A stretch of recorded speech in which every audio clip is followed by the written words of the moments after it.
নমস্কার বন্ধুরা, আপনারা সবাই কেমন আছেন? আশা করি ভালো আছেন। আমিও ভালো আছি।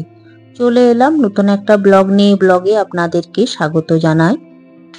এখন বাজে সকাল 7টা আর আমি মর্নিং ওয়াক করে চলে এসেছি। আমি মর্নিং ওয়াক করে এসে একটু গরম জলের এক চামচ হানি আর একটু লেবুর রস দিয়ে আমি খাই। বাইরে যা গরম পড়েছে না, আমি মর্নিং ওয়াক করে 6টার সময় চলে এসেছি, কিন্তু এসে আমি অনেকক্ষণ বসেই ছিলাম পাখার হাওয়াতে। খুব গরম করছিল। তো আমার সাথে মর্নিং ওয়াক করতে গেছিল। ও এসে তারপরে চা খেয়ে চলে গেছে ও ক্লাস করাতে। আর আমি দেখুন ঘরে এখন কাজকর্ম করব। 1 ঘন্টা আমি বসেই ছিলাম পাখার হাওয়াতে। খুব গরম করছিল, কোনো কাজে এনার্জি পাচ্ছিলাম না। আসলে এত গরমটা এবারে পড়েছে না, ভালো লাগছে না। গাছপালা চারিদিকে সব কাটা হয়ে যাচ্ছে, বড় বড় বিল্ডিং তৈরি হয়ে যাচ্ছে, সেই জন্য প্রকৃতির কি দোষ, গরম তো পড়বেই। একদম ভালো লাগছে না। এই গরম থেকে একমাত্র রেহাই দেবে গাছ। তা আমাদেরকে প্রত্যেককেই গাছ লাগাতে হবে।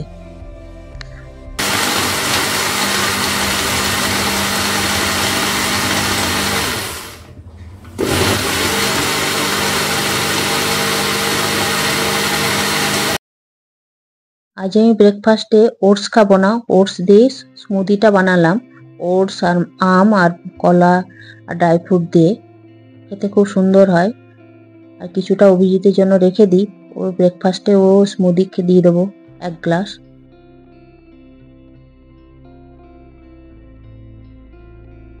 এই ভেজিটেবলগুলো সব ধুয়ে তারপরে শুকনো হয়ে গেছে, জল ঝরে গেছে, একটু রেখেছি পাখার হাওয়াতে, তাহলে যাতে হয়, মানে শুকিয়ে যায়। তারপর ফ্রিজে ঢুকিয়ে দেবো।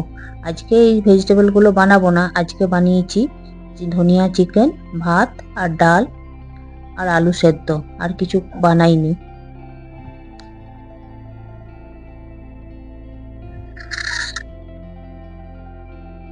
অভিজিৎ আমাকে ফোন করে জানালো যে আমাকে কোর্টে যেতে হবে বাইকটার নামটা ট্রান্সফার করার জন্য। যে পুরনো বাইকটা ছিল না, সেটা নামটা ট্রান্সফার হবে। তাই ও বললো আমাকে লাঞ্চ করে তাড়াতাড়ি বেরিয়ে যেতে হবে। তো আমি সেই জন্য কোনো ভেজিটেবল রান্না করলাম না, তাই সিম্পলি করলাম। চিকেনটা আমার আগের থেকে ম্যারিনেট করে রাখা ছিল, সেই জন্য তাড়াতাড়ি হয়েও গেল। চলুন অভিজিৎকে আগে দিয়ে দিই, তারপর আপনাদের সঙ্গে কথা হচ্ছে। আজকে কিন্তু আমার আনন্দের দিন পুরো। আমার 2 দিন পর জন্মদিন আসছে। তো অভিজিৎ কিছুদিন আগে, 1 সপ্তাহ আগে আমার মানে কুর্তির মাপগুলো জানতে চাইছিল, যে অনলাইনে বুক করেছে। নিয়ে সে ভাবছে যে কি জানি অনলাইনে জিনিসগুলো আসবে, সেগুলো ভালো হবে কিনা, ম্যাটেরিয়াল ঠিক আছে হবে কিনা। আসলে ও তো কিনে না, আমি অনলাইনে কিনি কুর্তিগুলো, সেগুলো আমি হয়তো বুঝি। ও হয়তো ভয় পাচ্ছে যে জন্মদিনে খারাপ চলে আসে, তো যারগুলো জন্মদিনের দিনই আসবে। তো কি করা যায়? ও বলছে চলো একটু মলে যাব, দেখবো, যদি ভালো কিছু তোমার পছন্দ হয়ে যায় তাহলে নিয়ে নেবে। আমার তো খুবই ভালো লাগলো, অনলাইনে যেগুলো আসছে সেগুলো যদি ভালো থাকে তাহলে নিয়ে নেবে, সেটা বললো। আর যদি না থাকে তা রিটার্ন করে দেবে। কারণ না ভাল লাগে বলুন নতুন জিনিস পেতে? আর কেনাকাটি করতে তো আমার বেশিই ভালো লাগে।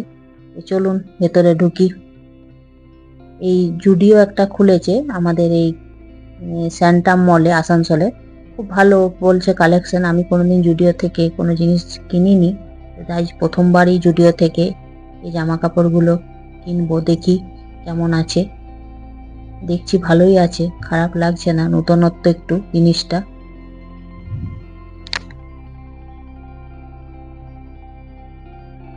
আমি এখন যে কুর্তিগুলো দেখছি সবগুলো যাতে আমি গরমকালে পরতে পারি। আসলে এখন যে কুর্তিগুলো আমার কাছে আছে সেগুলো পরলেই মনে হচ্ছে পরলেই মনে হচ্ছে গাগুলো জ্বালা করছে। আর সব বড় বড় হাতা, তো আর খুব গরম লাগছে। সব জিনিসটা আমার, সব কুর্তি আমি পরতেও পারছি না। এই জামাটা আমার খুব ভালো লাগছে, দেখো তো কি জামা, কত বেটুর জন্য। অভিজিতের কিছু কিছু কাণ্ড দেখে না আমার হাসিও পায়। মেয়েদের যেখানে কালেকশন দেখাইছে সেখানে বলছে এই দেখো না, এই জামাটা কি সুন্দর লাগছে, আমার পেটুর জন্য ভালো লাগবে। তো বলুন তো কি বলা যায় এইসব মানুষকে? হাসিও পায়, দুঃখও লাগে, কি বলবো, মানে ভরসা নেই। এতে দেখে আমার তো ভয় লাগছে। মানে কোনো সময় যদি ছেলের জন্য তো জামা কাপড় কিনে অভিজিৎ, কিন্তু সেগুলো বেশিরভাগই অনলাইনেই কিনে। আর এইসব মানে মলের মধ্যে যদি কেনা হয় তাহলে আমার তো ভয় লাগছে। কোনো সময় লেডিস কালেকশন থেকেই দেখবেন ও নিয়ে চলে আসছে আমার ছেলের জন্য কোনো জামা।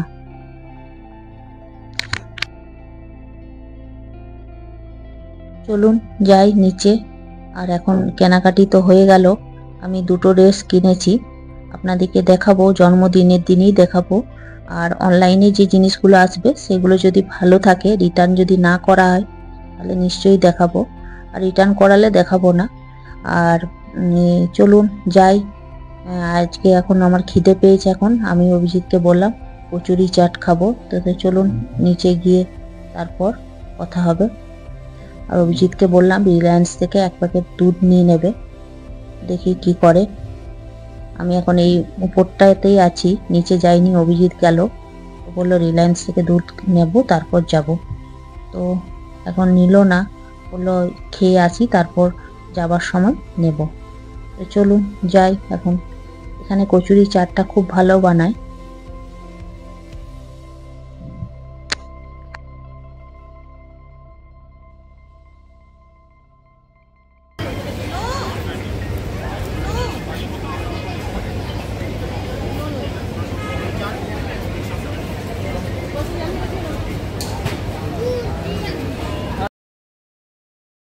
আমাদের কচুরি চাট চলে এসছে আমাদের দুজনেরই।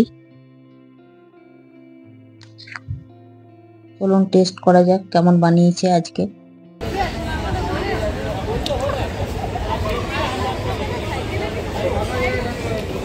কেমন লাগছে?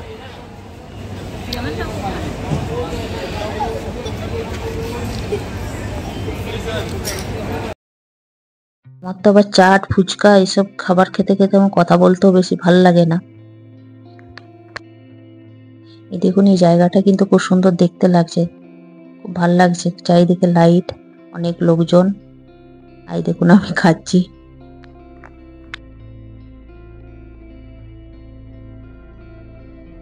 চলুন খাওয়া দাওয়া তো হলো, কেনাকাটাও হলো, এবারে বাড়ির দিকে যাই। চলুন তাহলে ভিডিওটা এখানেই শেষ করছি। ভালো থাকবেন আপনারা, সুস্থ থাকবেন, আনন্দ থাকবেন। দেখা হবে পরের এক ব্লগে। আমার এই ব্লগটা যদি ভালো লাগে থাকে অবশ্যই কমেন্ট করে যাবেন, ভালো লাগলে একটা লাইক করে দেবেন। আর তাহলে রাখি, তাহলে ভালো থাকবেন আপনারা।